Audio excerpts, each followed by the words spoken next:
Maintenant, parlons de l'après-mariage. Alors là, c'est encore une autre partie. C'est-à-dire que l'après-mariage, il y a tout qui redescend. Mais ce n'est pas forcément de façon positive. D'accord? C'est-à-dire que mon époux et moi n'avons pas pu profiter l'un de l'autre comme il le fallait. Tellement nous étions blessés, tellement nous étions dans l'incompréhension, tellement nous étions perdus par rapport à tout ce qui s'était produit par rapport au mariage. Je peux vous assurer que le rêve, peut-être que certains ont, je crois qu'il est temps maintenant de réaliser que quand l'ennemi attaque, il attaque de telle sorte que, en fait, il veut nous détruire tout simplement. Ça a été compliqué après le mariage. Ça fait maintenant quelques semaines que nous sommes mariés. Je ne profite de mon époux que maintenant. Parce que nous avons pris la décision de laisser entrer le véritable pardon, le véritable amour, celui que Dieu a manifesté lors de l'organisation de notre mariage. Nous avons décidé de vraiment le laisser faire ce qu'il sait faire. Et puis vous savez quoi? Le Seigneur dit dans sa parole que toute chose concourt au bien de ceux qui aiment Dieu. Et je crois que peu importe ce qui nous est arrivé, mon époux et moi, c'est pour nous permettre de grandir. C'est pour nous permettre d'aller plus loin. Parce que vous savez, j'ai épousé un homme qui a la même foi que moi. Cette foi folle, cette foi en fait qui croit vraiment qu'un mort peut ressusciter.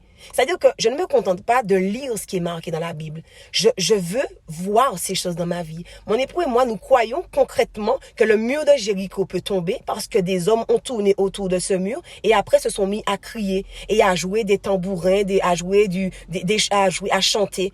Mon époux et moi, nous croyons en cela. Et vous savez, c'est ma plus grande joie parce que je sais que nous accomplirons de grandes choses. Peu importe qui croit en nous, peu importe les diagnostics qui ont été faits. Peu importe ce qui a pu être dit, peu importe en fait les circonstances, nous sommes conscients que Dieu est au contrôle tout simplement. J'ai voulu faire cette vidéo, elle est un peu longue, je suppose bien, parce que j'ai voulu encourager plusieurs personnes. Très certainement, tu rencontres des difficultés, très certainement tu es rejeté, très certainement il y a de la jalousie autour de ton mariage, mais tu ne comprends pas. Tu es prête à tout arrêter. Reconsidère ta décision. Si Dieu t'a parlé, et seulement si Dieu t'a parlé, reste sur ce qu'il te dit. Défie la logique des hommes. Obéis tout simplement.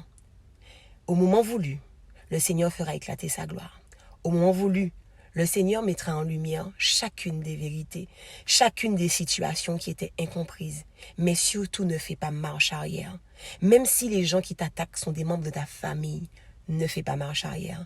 Parce que ce qui vient après est beaucoup plus beau, est beaucoup plus grand, est beaucoup plus puissant que ce que tu es en train de vivre actuellement. Et puis il faut que tu saches, pour chacune des bénédictions que Dieu va te donner, le diable va t'attaquer. Donc il y aura un combat à mener.